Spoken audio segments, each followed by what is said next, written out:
Look, I'm amazed and I guess fascinated by this story that you've been hearing from our newsroom.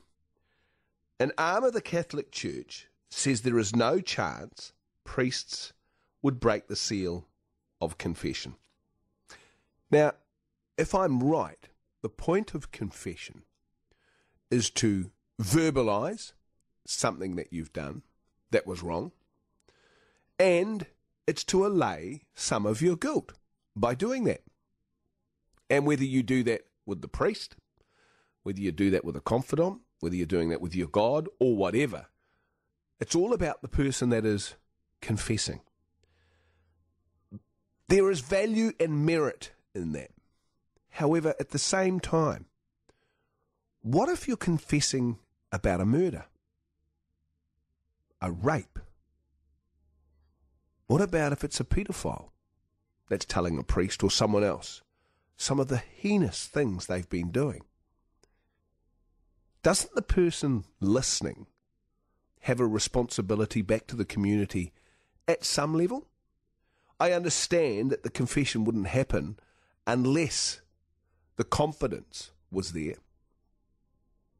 But surely the person listening has a responsibility to the rest of us and to the victims of those crimes, because that's really what we're talking about here.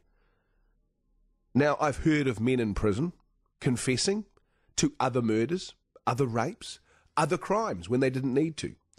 But it was only when they got themselves to a point of, I guess, rehabilitation and wanting to move on that they were able to do that. But it wasn't done in silence. It was done in a room full of men. It was done where it became quite public.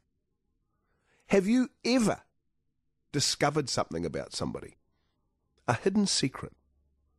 Have you ever been told in confidence something that made you uncomfortable? How have you handled it? And how do you think about this debate that's going on in Australia? It's all about this inquiry in Australia into sex abuse. See, the inquiry's been asked to consider whether Catholic priests should be forced to reveal information that they've heard about crimes during confession. And the Catholic Church in Auckland, spokesperson Lindsay Freer, she says priests would accept a prison sentence rather than break the seal of confession. Well, would lawyers do the same? Would journalists do the same? Some have. But I'll ask the question again. Don't they have a social responsibility back to us, the community? Have you ever heard something that's made you feel disturbed, in confidence? What have you done with it? And it may not be a huge crime. It may not even be a crime at all, but it's something that made you uncomfortable when you've heard about a friend misbehaving, whatever it was. How did you handle it? What did you do with the information? Do you just sit on it? Is it none of your business? Or do you play the role of the father confessor and just soak it up? Be interested in how you're feeling about this one. So get on the phone, 0800 80 1080. Life is a mystery. Everyone must stand alone. I hear you call my name, and it feels like home. Number one in afternoon talk. Danny Watson. Call 0800 80 1080. On NewsTalkZB. NewsTalkZB, g'day Russell. Yeah, Danny, how are you? I'm good, mate. Yeah, hey, look, just interested in your conversation about responsibility to disclose. I work in the field of sexual violence. I work with people who commit sexual crimes, Yep. children and adults. And we have what we call a limited confidentiality, and I think that needs to apply across the board. And the limited confidentiality lets people know that if there's any harm done or anything that needs to be taken care of, we are not bound by the confidentiality for the people that have had harm done to them. Right.